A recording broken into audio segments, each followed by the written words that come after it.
Welcome to Fantasy Football Today Dynasty. I am your host, Heath Cummings, joined today by, I believe, making his second appearance on the show, Matt Donnelly. Matt, thank you for being here. Always a pleasure. And hey, I love being number two. This is the second time on the show. We had a blast the last time. We had the chat room just a popping. So looking forward to a repeat performance here. And you can see Matt's backdrop looking a little better than mine. I am on vacation this week, which is a good programming note. There will not be a Friday show this week. But Matt, I do want to give you a chance here at the start of the show. Tell everybody what you've been working on, where they can find your work. Obviously, basically go to the X machine there, Twitter, whatnot, at Matt Donnelly FF. That kind of gives you an idea of where to find everything. We got an article possibly dropping in there over on Rotoballer with my Dynasty trade chart, just to kind of give people an idea what Dynasty values look like going forward, whether it's super flex, tight end, premium, how to kind of look at the two together. So if I'm trying to trade, say, Sam Laporta, what's a good super flex quarterback that kind of works with that? And what else do I have to add to that deal to make it happen? So that's coming probably over to Rotoballer, something like that. And then over at fantasypoints.com, over on their Discord channel, basically a 24/7 helpline over there because we know how important Discord is for all our subscription bases out there. So check it out. Awesome stuff, Matt. Always enjoy talking to you about Dynasty. I'm glad to hear you've been working on the Dynasty trade chart. That's something I do as well. And I think maybe will help guide us in this discussion. Today's show will be about June rankings risers. We can talk about whether Matt agrees that these guys are rising and where he has them valued at both at their position and then across positions as well. We always start with 3 questions for our guest. And Matt's been on the show before, so he doesn't get the same question that everybody else does first. But I will say, like, I'm gonna have you get out your crystal ball. When I do this rankings risers show in August, 2 months from now, who is going to be the biggest Dynasty riser? Oh boy, that's going to be an interesting one there. I really like Trey Benson. I really do. He's one James Conner injury away from being a workhorse back. We talk about this mythological creature there when it comes to the running back position, and especially when it comes to Dynasty, because we do put the value on the running backs, especially when we look at Dynasty, because the PPR, the wide receivers, the longevity of the position.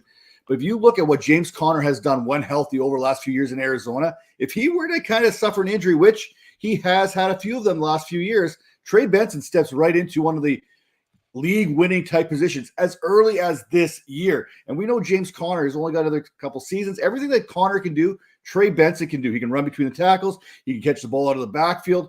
I think he's probably the guy who's going to rise the highest here, especially when you kind of put him comparable to Jonathan Brooks there in Carolina, who he was compared with throughout the draft process, who many had Brooks ahead of Benson. I just love this Benson situation here based on what we've seen so far from James Conner. Rhonda got the joke off first, so we will read her comment in the chat. Heath, are you on the toilet today? We always make fun of Dan because his room does kind of look like that's what Dan's doing. No, I am in a basement in central Tennessee, Center Hill Lake. Beautiful, beautiful country. Getting ready to go to a hike, see some waterfalls here a little bit later. It's a great time. Having a really good time. Second question for you, Matt. Who is your favorite rookie sleeper? So let's say maybe guys that are not being drafted in the first couple of rounds of rookie drafts. And no pressure, but somebody said Puka Nacua last year. So if you hit that nail on the head, we can talk about you forever. Yeah, no, it's funny you mentioned Puka Nacua and my favorite fantasy sleeper, kind of in the same thing. If you go onto the Twitter machine, I may have made a comment about Jalen McMillan being the next Puka Nacua. And what I meant by that was he's in a position where people have kind of forgotten how good he actually is. Undervalued. I think rookie drafts, he's going in the 3rd round, 4th round, somewhere in that ballpark. If you look at his production when healthy, even with Rome Odunze there and Polk there, Jalen Polk, he was productive. He was one of the more productive wide receivers prior to that injury. And we have a tendency to kind of forget what people have done in the past. It's more of a what have you done for me lately there. And with that injury last year, people kind of forgot how good Jalen McMillan is going to be. Well, fast forward, Tampa Bay, Baker Mayfield, he don't care about nothing, none of those stats previously. He's going to chuck that ball around the field, what he does best, because they can't run the ball in Tampa Bay. So they're going to throw. They're going to use that passing game as an extension of the run game with Rachaad White. But Jalen McMillan's one of those guys that I think is going to have a bigger season than most people are anticipating here. And at the running back position, I do like Tyrone Tracy there out of The New York Giants there, pass catching back out of Purdue there, big time PPR value there. Only Devin Singletary kind of ahead of him there. No disrespect to Devin Singletary because I love the guy. He's been productive wherever he's been when given an opportunity. But Tyrone Tracy, pass catcher. He's more of a wide receiver playing running back right now. I like both of those names, and both definitely available after round 2, sometimes after round 3, I think, for McMillan, especially if you're playing in a super flex league. Let's flip it to the other side now, because that's one of the interesting things I think about putting together a trade chart, is that all teams in a dynasty league don't have the same motivation. Some teams have a bunch of rookie picks, and they're trying to add these rookie sleepers. Some teams, especially this time of year, in a month or two, are looking to add veterans because they're contending. They're playing for the championship that year. Who's your favorite veteran to add right now heading into the season if you're a contender? I love Deontay Johnson. That's my guy right now. I mean, we talk about what he did in Pittsburgh minus last season. There's a reason why he was seeing 160, 170 targets. He was getting open. He was earning those targets by getting open versus man, versus press, versus zone. It doesn't matter. He's over 75% win rate there in each of those categories. So you know he's going to get open. What was Carolina's problem last season? Adam Thielen was probably their best wide receiver getting open, and he's like 35 years old, and he wasn't getting separation. So Bryce Young really didn't have that guy that he could trust to get that ball to. He was basically a war of attrition out there. Get the ball into Adam Thielen's hands, see what happens. Terrace Marshall, Mingo. These are not guys you can necessarily trust. That's why they went out there, got themselves a Jonathan Brooks for the run game to go with Chuba Hubbard. That's why they went out there and traded for Deontay Johnson. That's why they went out there and got Sanders at the tight end position. So they went out there to get some playmakers there that are going to find a way to get open. But if you are in PPR, I think Deontay Johnson's in that kind of area, that tier where he could catch 115 passes. And if he can get some touchdowns, which he got last year, which wasn't really the case previous years, then you might have yourself a wide receiver sneaking into that top 24, top 20 type fantasy production. And where you're getting him in ADP and where you get him on a trade, it feels like a steal right now. Yeah, I look at my wide receiver rankings. I've got Johnson at wide receiver 47 within, and this is for Dynasty, not a lot of younger guys ahead of him that I'd rather have him in redraft. He's about wide receiver 30 for me in redraft. But I think what's interesting about him as a buy is you look at some of the other wide receivers that I have in that range in my Dynasty rankings. Cooper Kupp will be 31 at the start of the season. Mike Evans, 31 at the start of the season. Amari Cooper, 30 at the start of the season. Stephon Diggs, 30. Devontae Adams, 31. Like, those are often, when you talk about veterans that you can buy, those are the names that people think. And they're hoping, I don't have to pay a first-round pick for this 30-something-year-old. I'd like to be able to get him for a second. Well, I think it's maybe more likely that you could get Johnson for a second than some of those bigger names. And he's just 28. If this thing works in Carolina, you didn't just buy a one-year rental. You might have a number one wide receiver for the next 2 to 3 seasons. Yeah, I think the other guy I talked about last time on the show was Marquise Hollywood Brown, another one of those young wide receivers, kind of forgotten. But I think he's got a lot more momentum now that he's gone to Kansas City. But, same type of situation. I think he's 26, 27 years old. Deontay Johnson, 27, 28 years old. These are still young wide receivers. You don't hit that age plateau until that 30, 31 years. So when you go and invest in these guys a second, maybe even a third-round draft pick, you're getting these guys for 2, 3, 4 seasons, which is more than you can ask for from the position. Joey Wright, showing up in the chat, asks an important question: more hair on Heath's head or Matt's stash? And I wanted to bring that up for all you people who are listening to the podcast, not watching on YouTube. This is one where you want to go check it out on YouTube. The best mustache in the fantasy industry. And maybe I'm selling him short. Maybe it's just the best mustache. We could leave the fantasy industry out of it. Either way, we're going to get into some Dynasty risers right after this break. Football action continues. Are you ready for this? Ready to take chances? As the gridiron is taken over by the Great White North. It's time to storm the fortress. It's time to fight on the battlefield. Catch the Canadian Football League on CBS Sports Network. We got some CFL coming on. That's what Matt Donnelly wants to talk about. He loves it.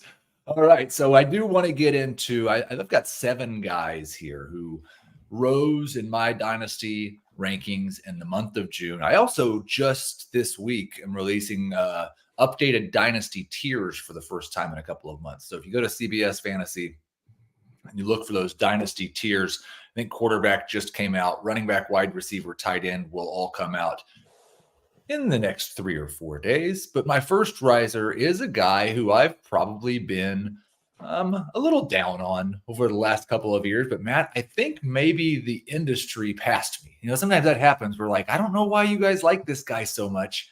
And then when everybody turns on him, it turns out you're the high guy on him. That guy for me is Trevor Lawrence. Was my QB 14 last month.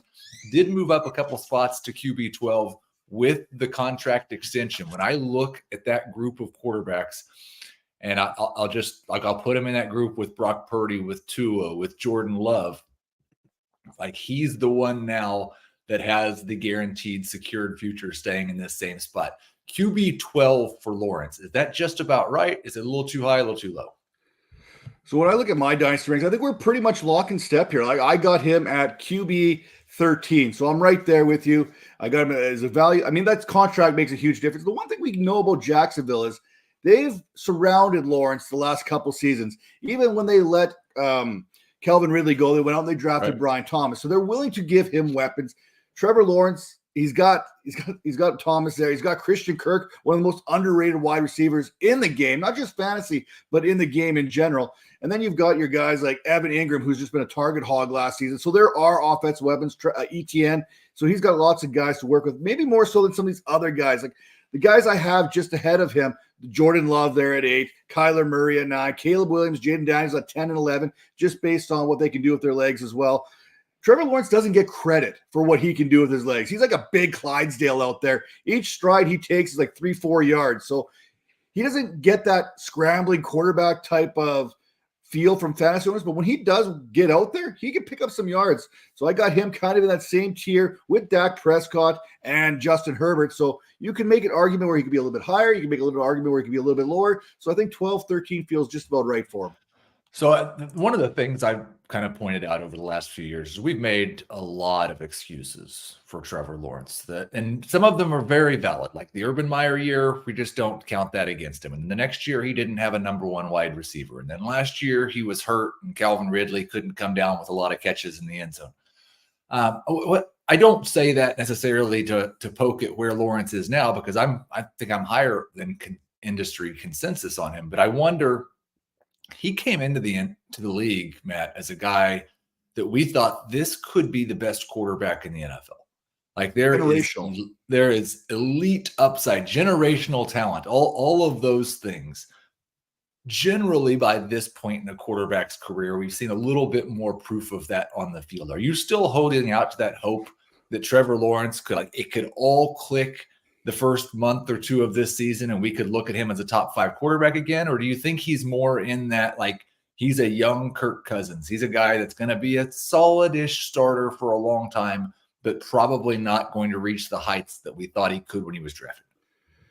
No, I think I agree with the latter of that. I think he's in that Kirk Cousins type thing. That's not a bad thing. Kirk Cousins can finish top 5 when it comes to fantasy. We've seen him have really good years. But I think realistically for Trevor Lawrence, his ceiling is kind of in that 7, 8, 9, 10 range any given year. I mean, look at the guys ahead of there. Josh Allen, Patrick Mahomes, Burrow, Richardson if he stays healthy, CJ Stroud, Jalen Hurts, Lamar Jackson. I mean, it's really going to be tough for him to get ahead of those guys as far as fantasy production in any given season. And that's not to take away from him at all. I mean, but if you look at that first 50 games in a block, and you compare it to some other quarterbacks who we've kind of busted the chops on, the Derek Carrs, the Blake Bortles, look at their Gardner Minshew, look at their first 50 games, look at the touchdowns to interceptions, look at the win-loss record, look at the completion percentage.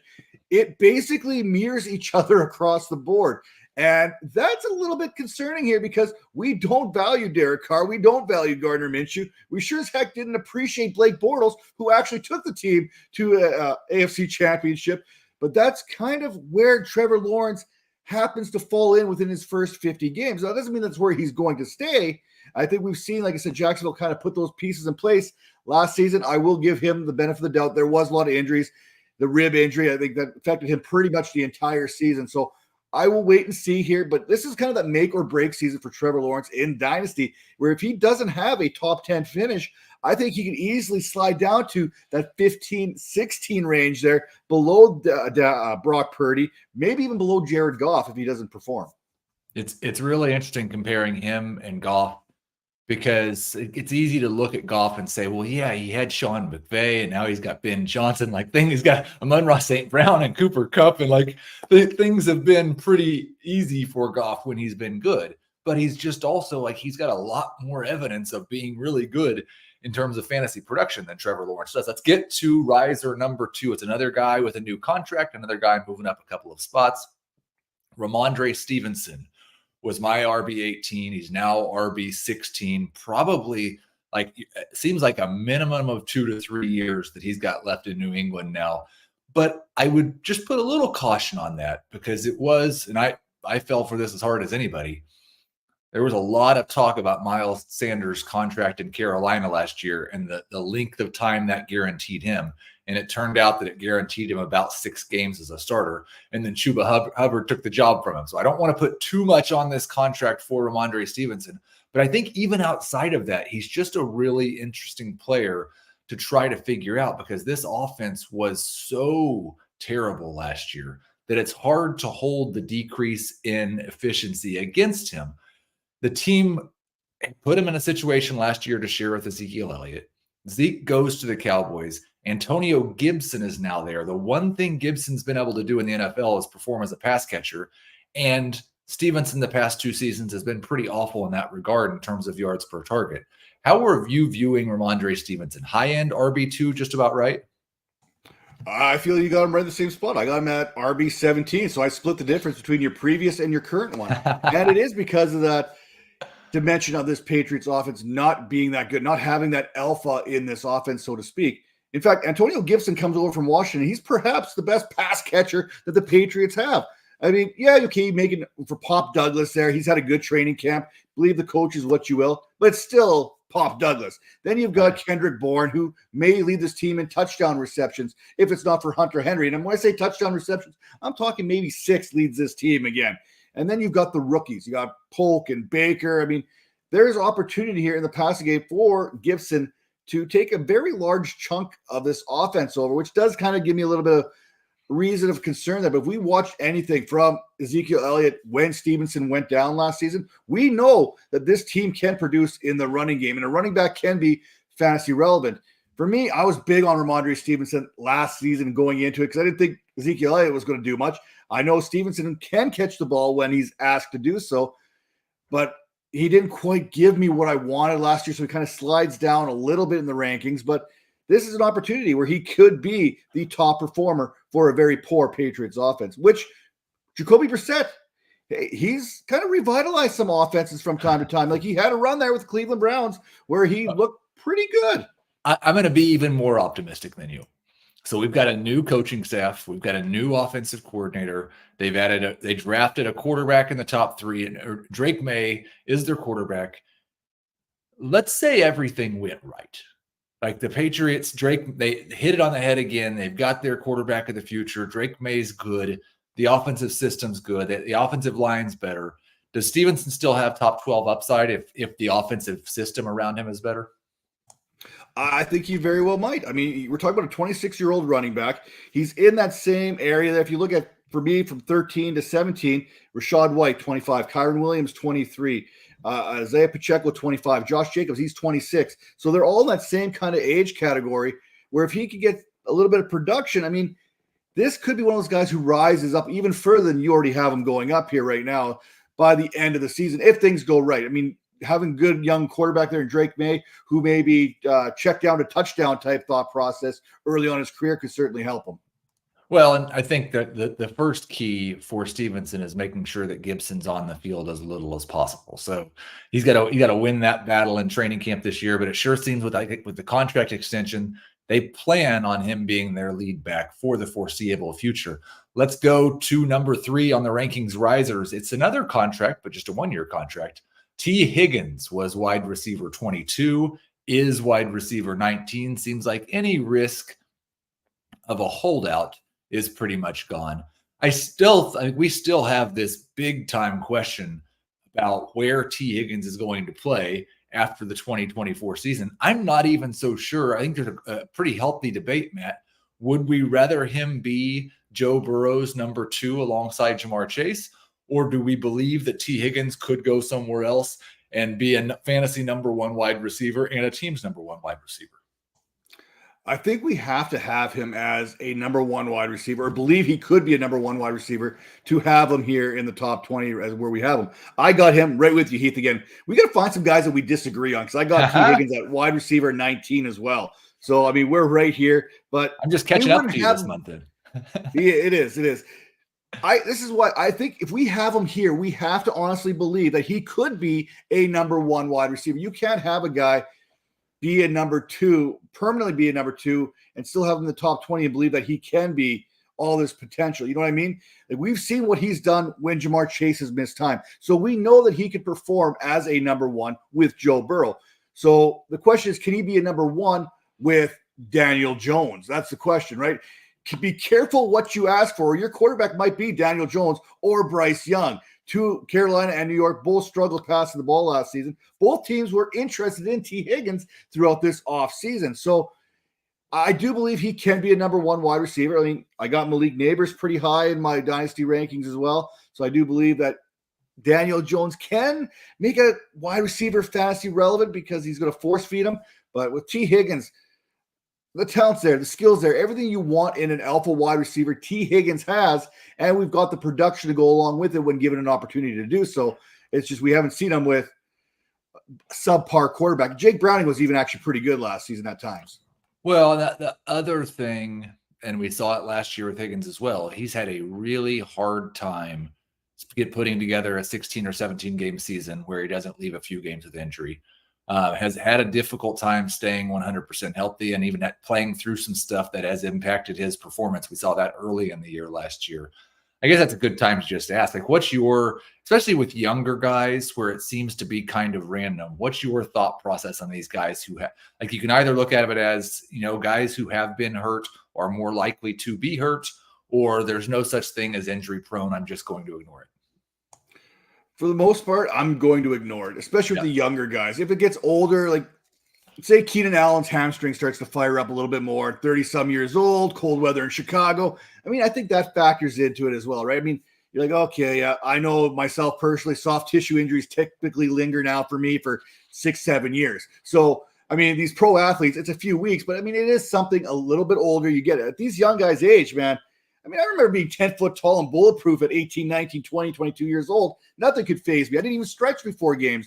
And these guys have all the medical knowledge and everything at their fingertips all the time. So these younger guys, I'm not going to put the injury prone tag on them. When you get a little bit older, when you start hitting that 30 years old type thing here, when your hair starts to fall out, then we'll start to have that conversation about being injury prone, about how those injuries linger a little bit more. So, but right now, I'm not too worried about that.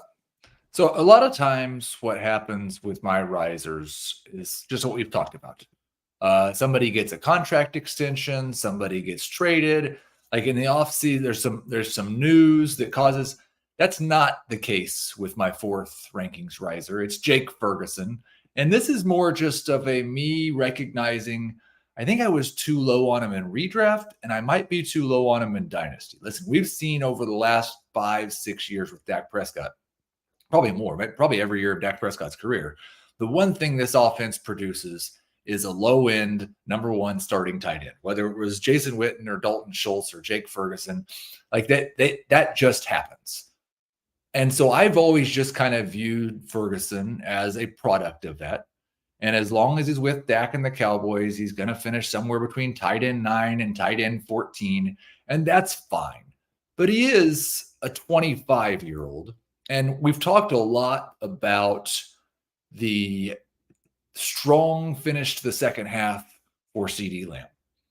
What I don't know that people realize is that when that started for CeeDee Lamb, Jake Ferguson basically took off as well. It was as if they said, you know what, let's just not throw the ball to anybody except for these 2 guys. And they were both fantastic. Ferguson was on pace for 78 catches and 891 yards over his last 10 games. And then, oh yeah, We get to the NFL playoffs, and he catches 10 passes for 93 yards and 3 touchdowns. And Dallas does nothing to improve the wide receiver core. They bring in Ezekiel Elliott. That's their answer to fixing this offense. I think there's a chance that Jake Ferguson is just a top 5 tight end this year. I don't know if I'd go top 5, but I got him at number 10 with you as well. I mean, 25 years old, you mentioned, but you look at all those other tight ends that you would be considering in that same range. TJ Hawkinson coming off that ACL injury. He is 26 years old. Mark Andrews, 28. George Kittle, 30. Travis Kelce, 34. Evan Ingram, 29. David Njoku, 27. Pat Freiermuth, probably the most comparable of them all. He's 25. So you look at this, that seems to be the sweet spot for age. So usually we're like, okay, he's getting a little bit older. He's 25. Oh, no. That's not the case for tight ends, mostly because tight ends don't usually develop until they're 23 years old, unless their name is Sam Laporta or Trey McBride. Typically, they aren't going to develop. They're not going to develop until they hit that 25 years old. And you mentioned it, Zeke Elliott, the best running back the Dallas Cowboys have. After CeeDee Lamb, it's Brandon Cooks. I mean, Cooks is a serviceable wide receiver, so I won't put any disrespect on his name. But then you got Jalen Tolbert, who still hasn't done anything. I love him. I think there's upside there. I think there's potential in Jalen Tolbert. Then you got Ryan Flournoy. I love him too. I think he's another good potential guy. But it drops off after Brandon Cooks in that wide receiver room. You mentioned it. They didn't add anything. So Ferguson is like de facto wide receiver 2, wide receiver 3 in this Dallas Cowboys offense at worst. And this Dallas Cowboys offense has been very good passing the ball. And the one thing Dak Prescott loves, he loves himself a tight end. Look at historically, every tight end he's had has been productive. You mentioned this. I don't know how you cannot have him as a tight end 1 moving forward, and even in this season. I think the tight end 1 part for sure. It's the question about, is there enough upside? And I think for Ferguson, his upside may not come from the player part, but just from the situation part. They're going to throw 600 passes. Most of the time when we've seen a surprise top 5 tight end, it's been the guy who's second on his own team in targets. Ferguson seems to be projected to be second on his own team by most people in targets. So I do think, like, you're right. It's probably not going to happen. It's certainly more fun to imagine Brock Bowers or Dalton Kincaid or Kyle Pitts doing it. But I'd rather bet on Ferguson than the rookie. And Ferguson was quite a bit better than Kincaid and Pitts were last year. So I think we might be overlooking him just a little bit. Let's take our second break, and then we'll get into 3 more Dynasty Risers from June. Ready to ride? Do you know who you're talking to? I'm aware regardless. Celebrate a new season of The Shy. I vow to show up for those that need help, those that just need somebody to listen. And enjoy even more powerful series. Oh my God. Is that it? And groundbreaking movies. Power for the voiceless. You only get one life, and you have to live it to the fullest. This is my community. I love y'all. We on the rise. Black Voices. Explore the collection on Paramount Plus. Okay, Matt, you said we had to find some guys that we disagreed on. And I've not looked at your rankings on these 3 guys, but I've just got a feeling that after the break here, I found a couple of guys, because what I've found when I talk to just about anybody about dynasty rankings, we talk about 1 through 12, and there's very little disagreement. You get to 13 through 24, maybe there's a little bit of disagreement. You get outside the top 25 at running back or wide receiver, and everybody just loses their mind. A guy could be ranked at 27th. He could be ranked 42nd. And we're going to start with one of those guys, Jameson Williams. We have not seen the productivity yet, but we're hearing more positivity out of the coaching staff about him. He was my wide receiver 40. This talks more about how close the guys are, I think, in the 30 to 40 range. I've actually moved him up to wide receiver 33, getting pretty excited if JMO can stay healthy about what he could do this year. And he's still so young, just 23 years old.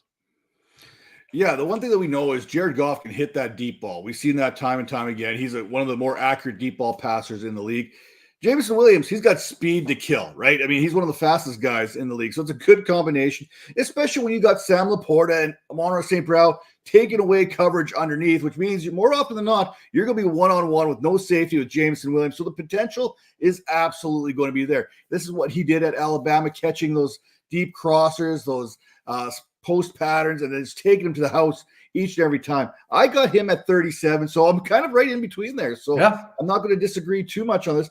23 years old and in an explosive offense. And the one thing that you can make fun of Jared Goff over the last few seasons and this Lions offense is they've kind of been that, in the dome there in Detroit, they've been like a lion, right? But when you get them outside, they've been more like a house cat, not really doing a whole heck of a lot on the road.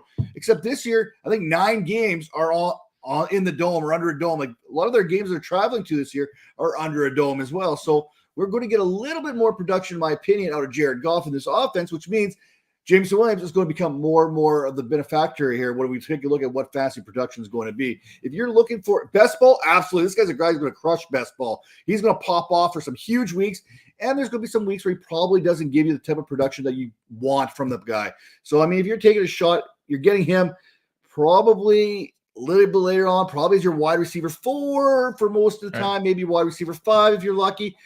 He's a guy who could be, I'm not saying he's going to be, but he could give you wide receiver 2 numbers by the end of the year, thanks to those boom bust type weeks that he's going to give you. A little bit of similarity to Trevor Lawrence here as well, because like it was all about the potential of what he could be when he was drafted. We knew coming into the NFL, the injury was going to have an impact on his development. And then we had the suspension for the gambling. And so now hopefully we enter 2024 season, the first time we get to see Jameson Williams at full speed for a full season. And I do still believe that elite upside is there. I think he could be one of the, like you mentioned, better in best ball. I think that's the more likely profile, is that he's somebody that he might frustrate you if you have to choose when to start him. People used to get so upset with Tyler Lockett because he'd score 3 touchdowns one week and then give you not very much the next. I don't mind those guys, but I also think that that's not the upside for Jameson Williams. If everything goes right and he hits his true ceiling, he might be somebody that you're just never considering sitting, and this Lions offense might be terrifying for whoever they face. Let's go to a low end running back. Another guy where I thought, I'm probably just too low on this guy. So it was just an adjustment. Ty Chandler will be sharing the Vikings backfield with Aaron Jones. Back in May was my RB73. Still not super excited at RB62, but I want to ask you on Chandler, if something like we've seen Aaron Jones, you mentioned hamstrings, we've seen Aaron Jones miss a bunch of time in his career, and he's a 29-year-old running back. What do you think Chandler's upside looks like if Jones misses a serious amount of time this year? I think we've seen what his upside looks like. We've seen Chandler come in and have success. I got him as RB57 in Dynasty because I think he's got that ability to be that guy. We've seen it in small doses. And if we've got our quarterback situation between Sam Darnold and J.J. McCarthy, they're going to need to lean heavily on that run game there in Minnesota, whether that's Ty Chandler or Aaron Jones. And I love myself some Aaron Jones. When healthy, I don't think there's many backs better than Aaron Jones. The problem is he hasn't been healthy. You mentioned those hamstrings. Took a lot of his season away last season. He came in the playoffs when absolutely destroyed teams, right? I mean, we know what Aaron Jones is capable of doing. Well, fast forward here to Minnesota, and I mean, let's not kind of bury Ty Chandler here just because Aaron Jones is moving in. We're talking about a running back who's still 26, a little bit younger than Aaron Jones. He's got a few more years to develop, and it's not your traditional 26-year-old running back. There's not a lot of there's lots of tread still left on the tires, so to speak.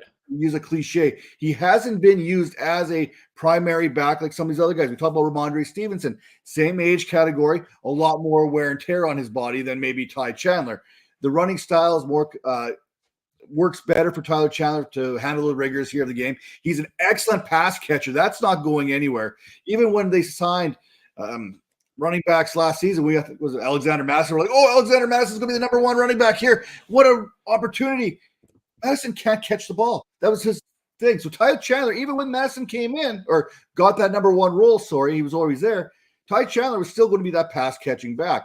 Now, if Minnesota believes that they're going to be a contender, they may kind of limit the touches for Aaron Jones a little bit. And Ty Chandler may still have a significant role this season. But long term, I think Chandler's fine. He's a guy you can throw a dart at here later in rounds. Like you said, you had him at 73, you moved him up to 62. That's probably right around the consensus is around that RB 65 type range for him right now. That's free. That's a free back you're taking in your last couple rounds of a draft. Why not take a shot at a guy who's behind a running back with a hamstring history who's got some pass catching ability upside.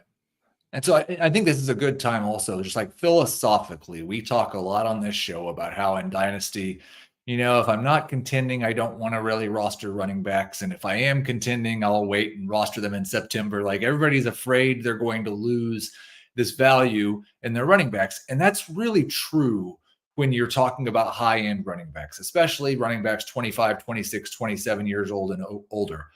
But the flip side of that is, like, looking through my rankings from a year ago, Kyron Williams, Zamir White, Jerome Ford, Zach Moss, Devin Singletary, all guys who made big-time impacts last year, all guys who are top 40 Dynasty running backs for me right now. None of those guys ranked inside of my top 50 a year ago. And that wasn't just my fault. Most of those guys didn't rank out inside anybody's top 50. So while I don't really want to invest in the high-end running backs in the offseason, these guys like Ty Chandler and the next guy I want to talk about are exactly the types of guys who just one injury, 1 week where they get the shot and then perform well can really cause a massive increase in value and a nice opportunity to just turn a quick profit. You mentioned Tyrone Tracy was one of your favorite rookie sleepers. I just moved him up. He's getting some positive buzz in camp.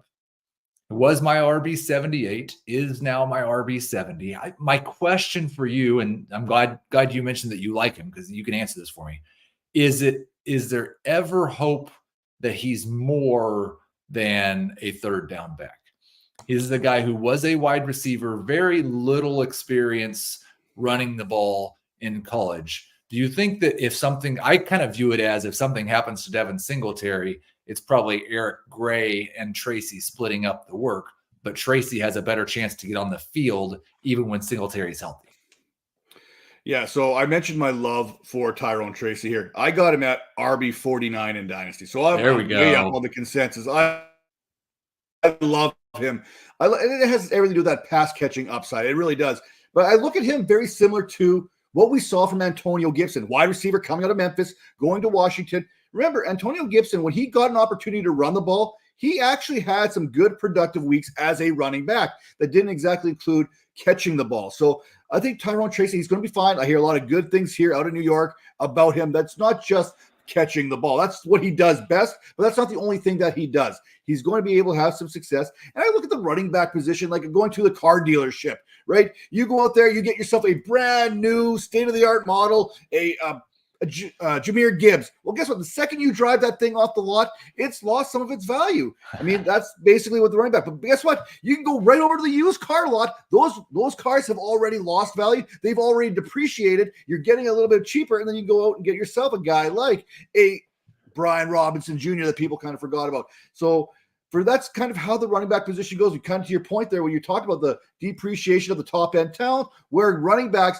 drafting late, zero RB strategy kind of guys, where you're going out there and getting guys like Aaron Jones, James Conner, guys a little bit later that are going to give you good value anyway. So running backs are kind of like going to the car dealership there when it comes to depreciation and whatnot. But Tyrone Tracy now kind of comes full circle back. I mean, I love everything he does. I think the opportunity is what means the most.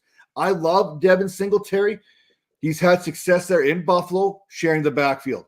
Then he went over to Houston and basically won the job over Damian Pierce there. So, but I think that was more scheme than it was actual talent. Not that Devin Singletary doesn't have the talent, but Damian Pierce is not meant for that type of scheme that the Houston Texans are at, and they really fit really well with what Devin Singletary can do. Now we fast forward to the New York Giants. Still, we don't know what this is going to look like. We know it's Malik Neighbors, but then we got a cast of characters that involves who knows who's catching the ball. Like we've got a deep ball guy in Jalen Hyatt. We got ourselves, I don't even know who's playing tight end, Theo Johnson, Daniel Bellinger. I mean, who's going to be this guy to kind of take that underneath? So there's going to be a role in this pass catching game for Tyrone Tracy. He could be the number 2 wide receiver on this team next season. And I think we're going to see maybe a 60-40 split in favor of Singletary. But I do think Tracy's going to get second down opportunities. I think they're going to see what he can do in a 3-down role from time to time. So I would expect him to get first, second, third down, not just strictly third down type responsibilities. Awesome stuff. I do want to sneak in one question here at the end because, Matt, you mentioned you put together a trade chart. And I think that always interests me philosophically in terms of how you balance out the values for people who are contending this year versus teams that are rebuilders. It seems like some charts really favor the rookies. Some are more, especially at running back, just based around what we expect from them this year. I wonder, like, how do you view that balance between how much does 2024 matter in your dynasty trade chart?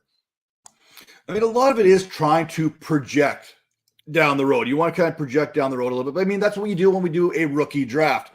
So when I look at my trade chart, I do my dynasty rankings. I kind of throw that out there. And then I compare it to, would I trade Michael Pittman for a first-round pick straight up? If the answer is no, then I'm going to kind of put Pittman's value above what that first-round draft pick is going to be, and then kind of work my way back. So it's kind of that whole process. What is your value versus next year's draft capital? And what's your value versus the year after's draft capital? Obviously, we know if we're just heading into the 2024 rookie drafts, 2025 picks really don't mean a heck of a lot, and 2026 picks mean absolutely nothing right now. So you're really kind of comparing it to what the 104 is going to be. Would I trade 104 for so-and-so? Okay, so what's that going to look like? Yes, I would.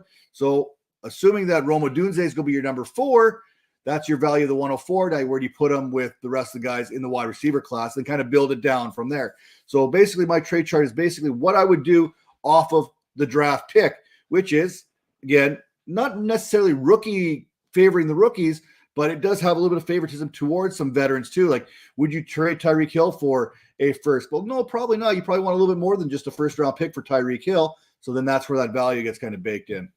Awesome stuff as always, Matt. Remind everybody one more time where they can find your work and what you've got coming up.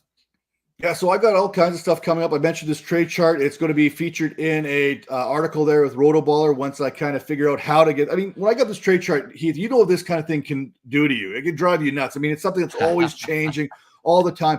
395 players I have assigned a value to on this chart, from quarterback all the way down, tight end, premium, super flex, everything. So it's kind of a beast of a thing, plus the draft picks from this year, plus future draft pick values as well. So I'm trying to find a way to kind of squeeze all this into an article to kind of give the consumer there something to kind of really think about. So that's kind of the big thing. I have another personal type fantasy football article coming out probably close to the Fantasy Football Expo. Kind of want to release it right around there. It's more about my personal journey in fantasy football more than anything.